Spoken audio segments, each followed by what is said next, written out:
Hello friends, welcome back to my channel Mousumi lifestyle. বন্ধুরা দেখো, আজকে চলে এসেছি সব কিছু গুছিয়ে নিয়ে কি তৈরি করব বলে। আজকে কোনো ব্লগ ভিডিও নেই, আজকে কোনো ব্লগ ভিডিও নিয়ে আসিনি। আজকে নিয়ে এসেছি একটা রেসিপি। কি রেসিপি দেখো, আজকে আমি একটা খুব সহজ পদ্ধতিতে, যারা কোনো দিন কেক তৈরি করনি তারাও কেক তৈরি করতে পারবে, এরকম একটা সহজ পদ্ধতিতে কেক তৈরির রেসিপি নিয়ে এসেছি। এইবার দেখো, আমি কিন্তু চুলায় করে বানাবো কেকটা, কোনো মাইক্রো ওভেন ছাড়া চুলায় করে কেকটা তৈরি করে দেখাবো। আর আমার এই কেকটা তৈরি করতে গিয়ে আমার দুই মেয়ে মানে তৃষা আর মিমি খুবই হেল্প করেছে আমাকে। ওরা সব কিছু আমাকে গুছিয়ে গুছিয়ে দিচ্ছিল। তারপরে যে ব্যাটারটা তৈরি করা, ওরাই তৈরি করেছে পুরো ব্যাটারটা। আমি সব কিছু পরিমাণ মতন দিয়ে দিয়েছি। দেখো, দুটো ডিম আমি বাটির মধ্যে ভেঙে নিলাম, একটা বাটি নিয়েছি, তার মধ্যে মানে দুটো ডিম ভেঙে নিলাম। এর ভেতর আমি 1.5 চামচ মতন চিনি দেবো। এই ডিমটার মধ্যে আমি 1.5 চামচ মতন চিনি দিয়ে দেবো। এই যে চিনিটা দিয়ে দিলাম। এবার চিনি দিয়ে না এইটা ভালো করে ফাটাতে হবে। তো মিমি ফাটাচ্ছে, আমি দিয়ে দিলাম।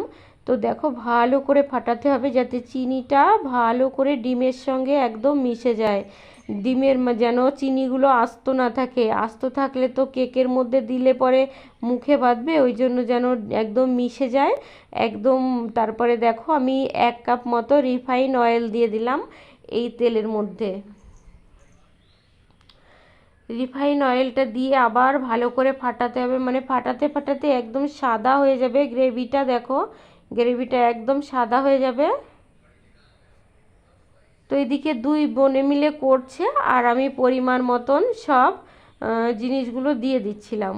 দেখেছো, একদম চিনিটা মিশে গেছে, এর মধ্যে তেল আছে, যে রিফাইন তেলটা দিলাম, আর দুটো ডিম দিলাম সেটাই আছে। এবার দেখো, এর ভিতর আমি আমুল দুধ, আমুল স্প্রে যে পাউডার দুধগুলো আছে ওইগুলো 1/2 কাপ মতন দিয়ে দিলাম।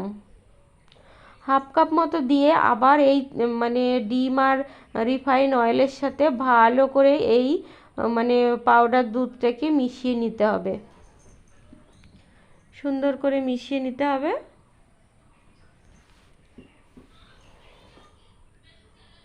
এবার দেখো, এর ভেতরে আমি ময়দা দিচ্ছি। আমি কিন্তু 1.5 কাপ মতন ময়দা দেব। আমি যে চিনিটা দিয়েছিলাম কাপটা ছোট ছিল, কিন্তু ময়দা দিচ্ছি এই কাপটা একটু বড়। তো 1.5 কাপ মতন ময়দা দিয়ে দিলাম। ময়দা দেওয়ার পরে দেখো, আমি সব জিনিস দিয়ে নেব। তারপরে দুধ দিতে হবে, এর মধ্যে দুধ দেব। এবার পরিমাণ বুঝে দুধ দিতে হবে, বেশি দিলে তো পাতলা হয়ে যাবে না, ওই জন্য পরিমাণ বুঝে দিতে হবে। দেখো, 1 চিমটে খাবার সোডা দিয়ে দিলাম, খুব বেশি দিতে হবে না। বেশি খাবার সোডা দিলে কিন্তু একদম কেকের টেস্টটা খারাপ হয়ে যাবে। ওই জন্য দেখো, আমি 1 চিমটে মতো মানে 4 চামচ, মানে চার যে চামচগুলো ওই চামচে করে সামান্য একটু দিয়েছি। এবার দেখো, এর ভেতর পরিমাণ মতো আমি অল্প অল্প করে দুধ দিয়ে ফাটাতে থাকবো। বেশি দুধ যদি একবারে ঢেলে দিই তাহলে তো পাতলা হয়ে যাবে না, ওই জন্য অল্প অল্প করে দুধ দিয়ে ব্যাটারটাকে বানাতে হবে। আমার আরেকটু দুধ লাগবে, দিয়ে দিলাম আরেকটু। আর ডিমটা আর দুধটা অবশ্যই কিন্তু মানে ফ্রিজ থেকে বের করেই করা যাবে না, রুম টেম্পারেচারে রেখে করতে হবে। তারপরে গিয়ে ওইটা মানে ডিমটা দুধটা ফ্রিজে যদি থাকে তোমার, অন্তত আধা ঘন্টা 30 মিনিট আগে অবশ্যই বের করে রাখতে হবে, তারপরে গিয়ে করতে হবে। এবার দেখো, আমি একটু ওদের কাছ থেকে নিয়ে একটুখানি ফাটাচ্ছি, কেননা ওরা তো ছোট মানুষ, মানে খুব ভালো পারছে না, হাতে লাগছে ওই জন্য।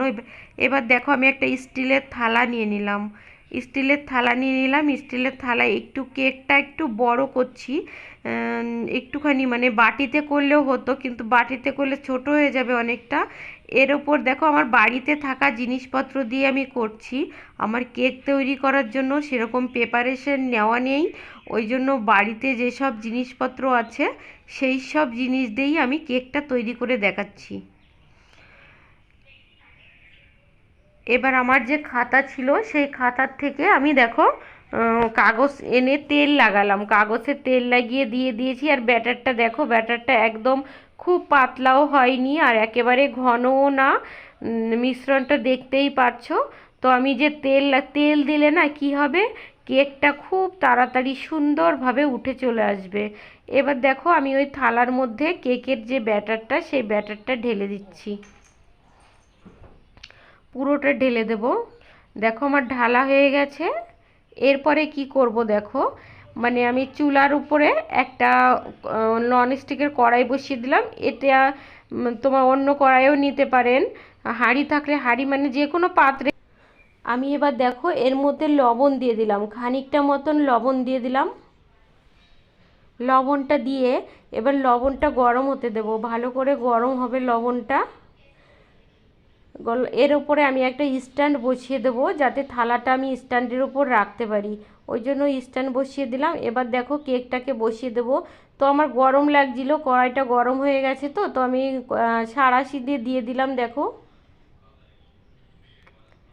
সাঁড়াশি দিয়ে সুন্দর করে বসিয়ে দিলাম।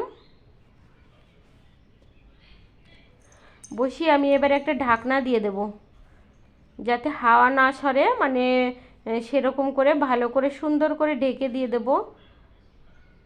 এবার দেখো আমি খানিকক্ষণ পরে একটু উঁচু করে দেখছি যে কেকটা হচ্ছে কি না। দেখো সুন্দর ফুলে উঠেছে আর স্পঞ্জি স্পঞ্জিও হচ্ছে। আমি একটু হাত দিয়ে দেখে নিলাম, কেকটা আমার মনে হচ্ছে একটু কাঁচা ভাব আছে, ওই জন্য আমার আর একটু করে ঢাকা দিয়ে রাখতে হবে কিছুক্ষণ। আর গ্যাসটা কিন্তু একদম লোতে দিয়ে রাখতে হবে, প্রথমে একটু বাড়িয়ে দিতে হবে, যখন মানে কেকটা লাল হয়ে আসবে তখন একদম কম করে দিতে হবে। এই যে দেখো লাল হয়ে গেছে, একদম লাল হয়ে গেলে তাহলে ভাববেন যে কেকটা আমার পারফেক্টলি তৈরি করা হয়ে গেছে। এইবার আমি একটা চপিং স্টিক দিয়ে দেখে নেব কেকটা কাঁচা আছে নাকি ভেতরে। দেখো আমি ঢুকিয়ে দেখছি, একদম কিচ্ছু লেগে নেই, কাঁচা ব্যাটার কিছুই লেগে নেই। তারপরে একদম মানে লোতে দিয়ে না করলে না পুড়ে যাবে, কেকটা পুড়ে যাবে, ওই জন্য সামান্য লোতে দিয়ে করতে হবে।